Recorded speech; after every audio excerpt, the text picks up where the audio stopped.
이준석 개혁신당 후보는 국민의힘의 단일화 제안에 선을 세게 그었습니다. 모든 휴대전화 수신을 차단한 데 이어 기자회견도 열어 완주 의지를 밝혔습니다. 정철호 기자입니다. 이준석 개혁신당 후보, 자기 휴대전화 수신을 차단했다고 밝힙니다. 저희 대변인들이나 또 저희 비서실장 통해서 문의 주시면은 제가 그건 또 바로 응대할 수 있도록 그렇게 하겠습니다. 국민의힘으로부터 단일화하자는 전화가 쏟아지자 아예 전화를 받지 않는다는 겁니다. 과거 문법으로는 승리할 수 없다며 단일화의 완강한 이유를 설명했는데 기자회견도 열어 의사를 분명히 했습니다. 야합하는 길이 아니라 언제나 정면 돌파하는 길을 선택하셨던 노무현 대통령처럼 이번에는 국민 여러분께서 이준석으로 오늘 한 여론조사에서 이준석 후보 지지율이 10% 기록한 것을 제시하며 TV 토론 이후 상승세를 탔다고 전망했습니다. 내일 두 번째 TV 토론 이후 상황은 더 좋아질 거란 전망도 내놨습니다.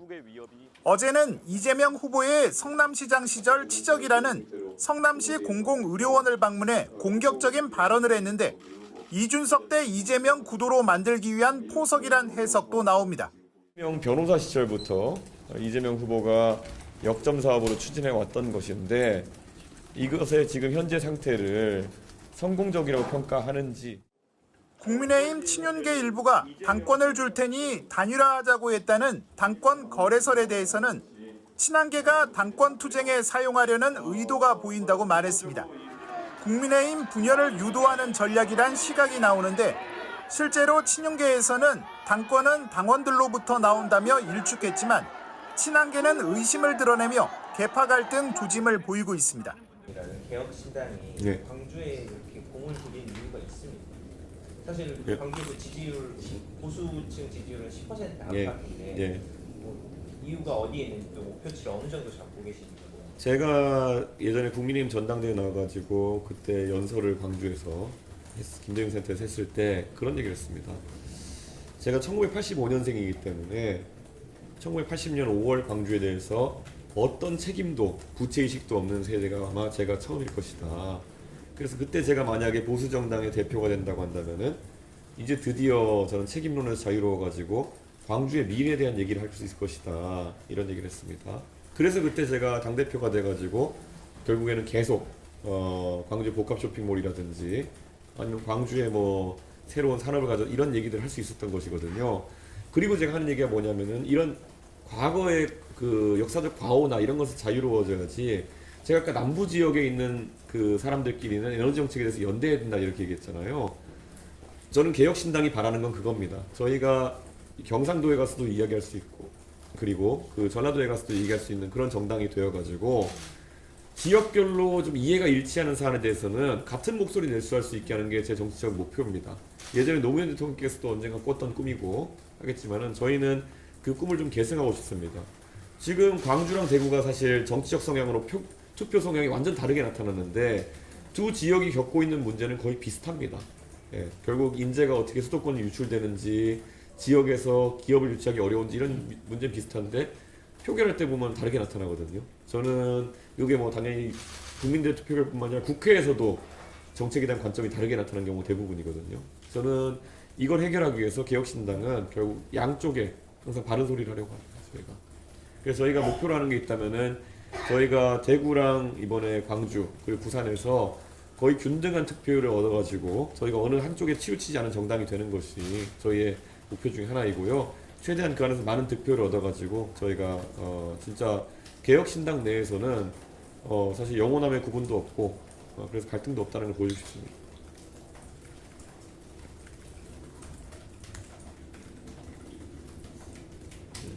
최근 여론조사에서 비호감도 그러니까 좀 다른 후보에 비해 상당히 높게 나오셨는데 그 원인을 어떻게 분석하고 또 해결책을 어떻게 생각하고 계십니까? 그게 아마 제3지대 정당을 저도 이제 바른정당 바른미래당 해봐서 또 이 경험이 있지만은 보통 그 비호감도 조사를 할 때 본인의 선호하는 사람이 아닌 사람에 대해서 이제 반대 때리고 시작하는 그런 경우가 굉장히 많거든요. 그래서 제3지대 정당 후보로 있는 사람들이 보통 비호감도 조사에서 굉장히 불리하게 나오는 경우가 있습니다. 그래서 과거에 저희가 기억해 보자면 안철수 의원께서 바른미래당 그리고 또 국민의당이 이렇게 후보를 하실 때 보면은 그때는 안철수 의원이 또 비호감도 1등하고 이러셨던 적이 또 많습니다. 그렇기 때문에 이 비호감도 조사라고 하는 것은 실제 뭐 확장성을 보여준 지표가 될 수 있지만은 한편으로는 제3지대 후보에게 항상 불리하게 나오는 지표다. 이렇게 말씀드릴 수 있을 것 같습니다. 김문수 국민의힘 후보와 이준석 개혁신당 후보 단일화는 아직 제자리 걸음입니다. 김 후보는 가능성을 열어놨지만 이 후보는 관심이 없다며 상반된 입장을 보였습니다. 김하혜 기자입니다. 오세훈 서울시장 주관으로 서울시청에서 열린 약자와 동행하는 서울 토론회. 김문수 국민의힘 후보와 이준석 개혁신당 후보가 나란히 참석했습니다. 웃으며 악수했지만 단일화 생각은 사뭇 달랐습니다.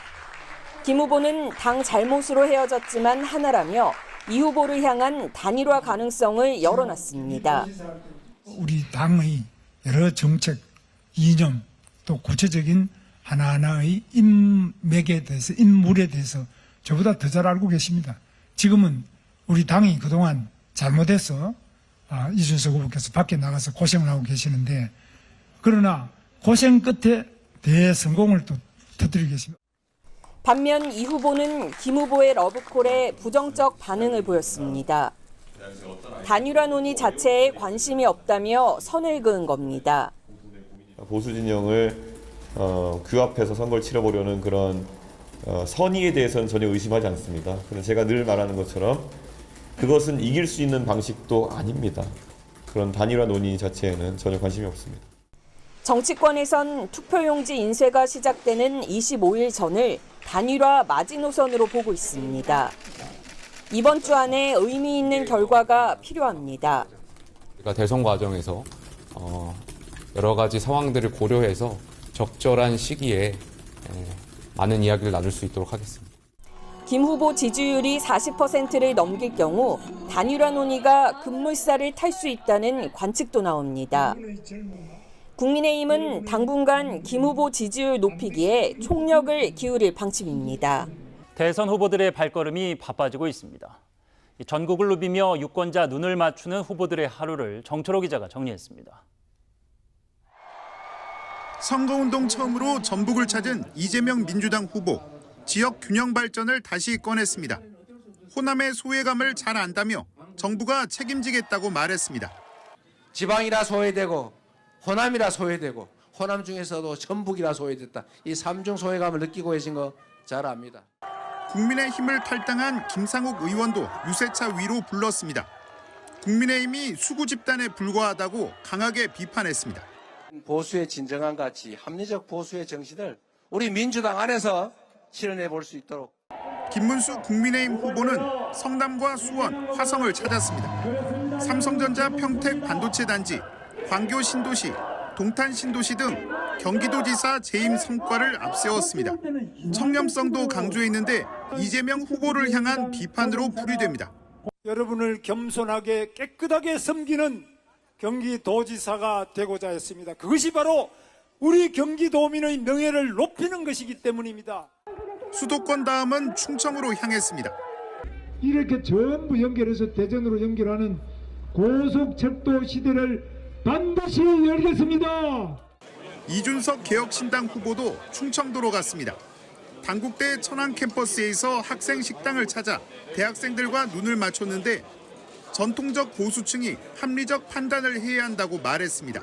저 이준석에게 표심을 몰아주시면은 그래야 이번 선거 분위기 살고 무엇보다도 이재명 후보에 대한 견제가 가능하다. 권영국 민주노동당 후보는 성소수자 인권단체 연대체, 무지개 행동과 정책 협약식을 맺으며 성평등 정책 차별화에 나섰습니다. OBS 뉴스 정철호입니다.